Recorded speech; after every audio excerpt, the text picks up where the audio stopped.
የሰው ልጆች በአካል ሊጠቁ ይችላሉ፣ አካላቸው መንፈሳቸው ሊጠቃ ይችላል፣ በመንፈስ በአይን በእይታ ሐሲድ የሆነ ሰው በመጥፎ ሲመለከታቸው አሊያም ወዳጅ የሆነ ሰው በመገረም ሲያደንቃቸው የሚያጠቃው አይን የሚባል በሽታል።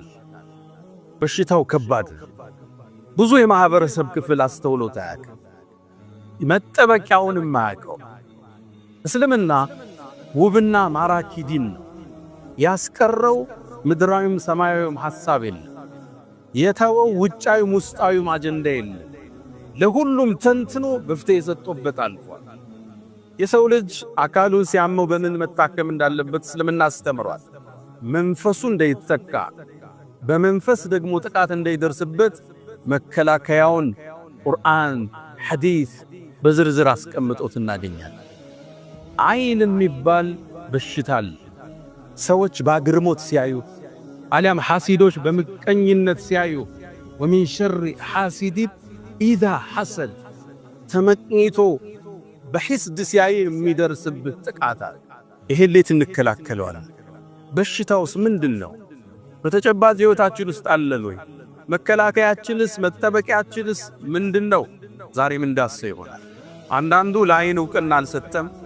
ሌላው ደግሞ ለአይን በሽታ ደንበር አልፎ ችግርም ሲገጥመው በሽታም ሲያመው ጉንፋንም ሲያስለው በሩ በንፋስ ሲዘጋ ጣራው ላይ ድንጋይ ሲወርድበት ሲሕር ተደርጎብኝ ነው አይንና ሳግንቶኝ ነው የሚል ደንበር ያለፈ ስጋት ጥገኝነት ያለ። ሌላው ደግሞ ችላ ብሎታል። እስልምና በሁለቱም መሃል በሽታው አለ፣ መከላከያውንም ሰጥቶናል። አልዓይኑ ሐቅ ነቢዩ ዓለይሂ ሰላቱ ወሰላም ዓብዱላህ ብኑ ዓባስ ባስተላለፉት ሐዲስ ላይ አልዓይኑ አይን የሚባለው ጥቃት ሐቁን አላል ሶሒህ ሐዲስ ላይ ለው ካነ ሸይኡን ሳበቀል ቀደር ለሰበቀቱ ልዓይን የአላህን ውሳኔ እንዲሁ የሚቀድም ነገር ቢኖር ኑሮ ከአላህ ውሳኔ ያልፍ የለም እንጂ አይን ይሁን ነበራል። ሰዎች በአይን መጠቃት ወጣ ካልከው በኋላ ድንገት የተሽቆለቆለ ሰው የት ይደርሳል ብለው ቅርብ ቦታ ያደረ ብዙ ታሪኮች አሉ። በአፍላ ዕድሜ ተጨብጭቦለት እርጅና ላይ ያጣኸው ሰው ሁሉም ምናልባት የአይን ተጠቂ የአይን እራት ሆኖ ሊሆን ይችላል። አይን አላሉ ነቢዩ ዓለይሂ ሰላቱ ወሰላም። ሌላው ጃብር ብኑ ዓብድላህ ባስተላለፉት ሐዲስ ላይ አክተሩ መን የሙቱ ምን ኡመቲ ከኔ ኡመት እኮ አብዛኛው ሰው የሚሞተው በአይን ነው አሉ። ልብ ብላችኋል? ምናልባት የሞተው በመኪና አደጋ ሊሆን ይችላል። ሰጥ ብሎ ነው ልትለው ትችላለህ። ተኝቶ የአይን እራት ሆኖ ሊሆን ይችላል።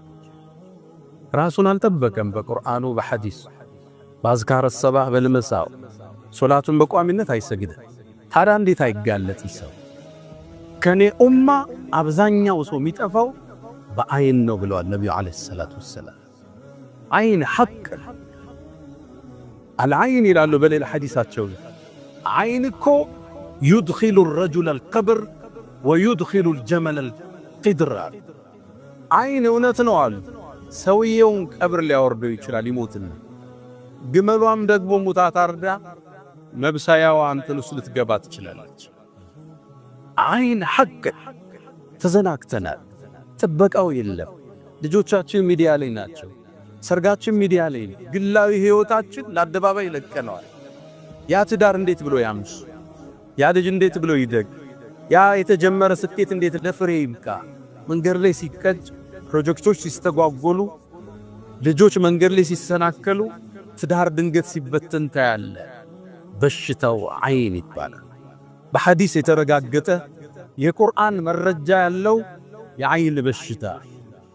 አንድ ነብዩ ዓለይሂ ሰላቱ ወሰላም ከመካ ከመዲና ወደ መካ ሲያከኑ ከርሳቸው ሰሃባዎች ውስጥ ሰህል ብኑ ሁነይፍ ይባላል።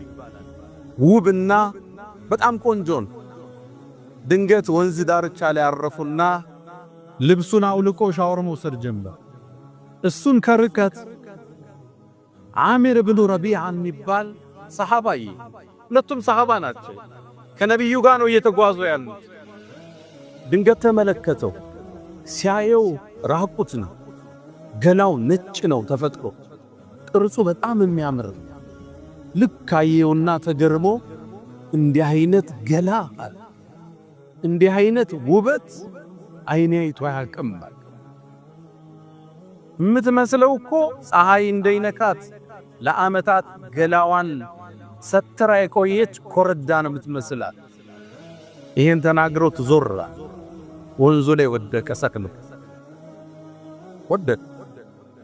ወደ ነብዩ መጡ። ሞተብን ብለው አንስተው ይዘውት መጡ።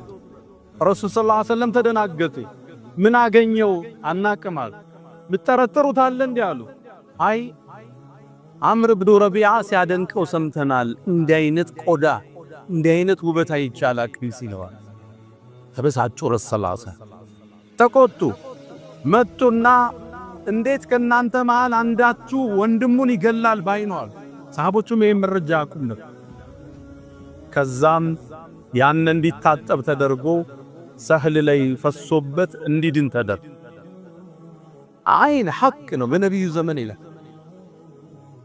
ሰዎች በአግርሞት ሲመለከቱ ማሻአላህ ተባረከላህ ካላሉ ሊያጠቃ ይችላል። አሊያም አንተ ጧትና ማታ በአዝካር በቁርአን ማትጠበቅ ከሆነ ተጠቂልቶ ይችላል። አንዴ ሂሻም ኢብኑ አብዱል መሊክ ኢብኑ መርዋን ታላቁ ንጉስ ሐጅ ሊያደርግ መካ ቆይቶ ወደ መዲና ያቀናል። የነብዩ አለይሂ ሰላቱ ወሰላም መስጂድ መዲና ላይ እንደደረሰ መስጂድ ውስጥ ማን አለ ጥሩልኝ እስኪ ሲገቡ ሳሊም ኢብኑ አብዱላህ ኢብኑ ዑመር ኢብኑ አልኸጣብ ናገኙት። የሰይድና ዑመር የልጁ ልጅ ሳሊም ይባላል። ያኔ እድሜው 60 አልፏል፣ ግን ረጅም ቁመናው ደግሞ የአትሌቲክ ፖስቸር የሚሉት የሚያምር ቁመና ነው። 60 ዓመትን አልፏል። ጠሩት። ሲወጣ ንጉሡ ይሻ ሳሊም ማለት አንተ ነህ አለው። አዎ አለው። እድሜህ ስንት ነው አለ። 60 አልፎኛል አለ። 60 ዓመት አልፎ በዚህ ቁመና እንዲህ በጣም በሚያምር ቁመና አዎ ምንድነው የምትበላው? ዘይትና ዳቦ ነው የምበላው። ከመችቶ ትበላዋለህ አሉ። አዎ ሳይረበኝ አልበላም። ተገረመ ንጉሡ። ተሰናብቶት ሄደ። ሳሊም ወደ ቤቱ ሲመለስ ሙቀት ጀመረ። ትኩሳት ይጨመረበት ወደ አኺራም ተሻገረ። አልዓይኑ ሐቅ አይን የሚባለው በሽታ እውነት ነው። ልብ ያላለው በሽታ ያላስተዋልነው በሽታ የግድ ሰውየው ስላየህ አይደለም። ስላንተ ባድግራሞት ከሰማ አይና አማን ቢሆን የቆሸሸችው ነብሱ ልታጠቃ ትችላለች።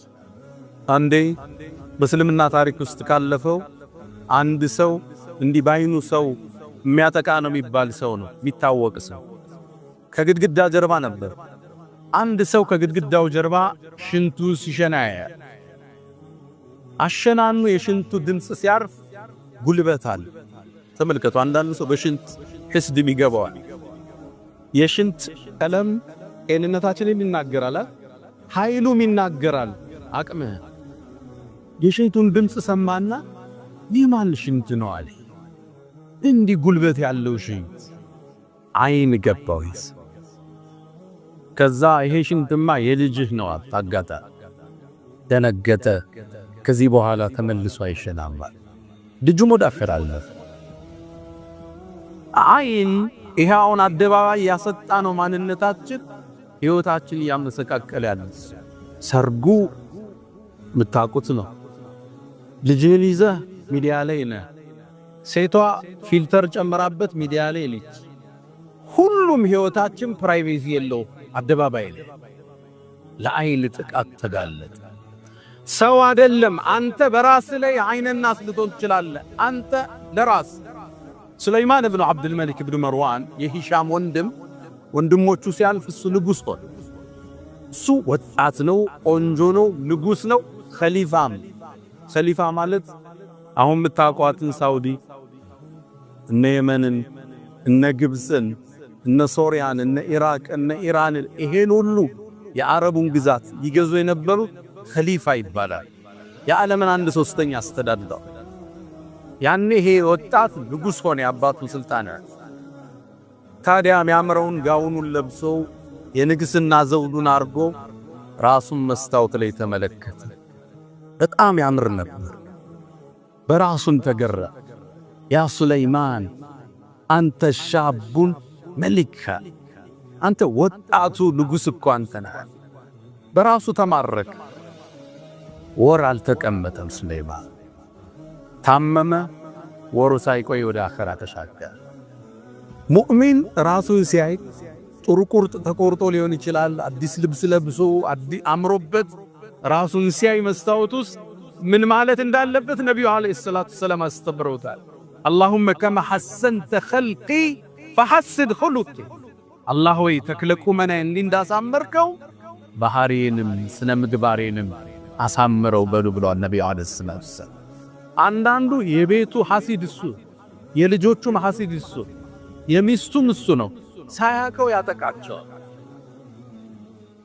ከልክ ያለፈ ተገርሞት መደነቅ በፋብሪካ በርሻ በቤት በመኪና በልጆች በሚስተቁንጅና ልክ ስታያት ቢስሚላህ ማሻአላህ ተባረከላህ ጓደኞቹ ቤት ቢስሚላህ ማሻአላህ ተባረከላህ ይሄን መኪና ገዛ ቢስሚላህ ማሻአላህ ይሄ ነው የሚሰብር ይሄ ነው የሚጋርደው ለዛ ነው ወደ እርሻው ሲገባ ያ ሱረቱል ካህፍ ላይ የተጠቀሱት ሁለት ግለሰቦች ወለውላ ኢዝ ደኸልተ ጀነተክ ቁልተ ማሻአላህ ላ ቁወተ ኢላ ቢላህ አትልምልኝ ፋብሪካን ስታይ ድርጅትህን ቢሮህን ስራህን ውጤትህን መጽሐፍህን ንግግርህን የህይወት ስኬትን ስታይ ቢስሚላህ ማሻአላህ ተባረከ الرحمن ይሄ አይንን የምትሰብርበት ወደ ልጆቻችን ህይወት ከመጣ ይሄው ንጣፋንታ በስፋት ተመለከተዋል ልጆችን ሰርግ ሲባል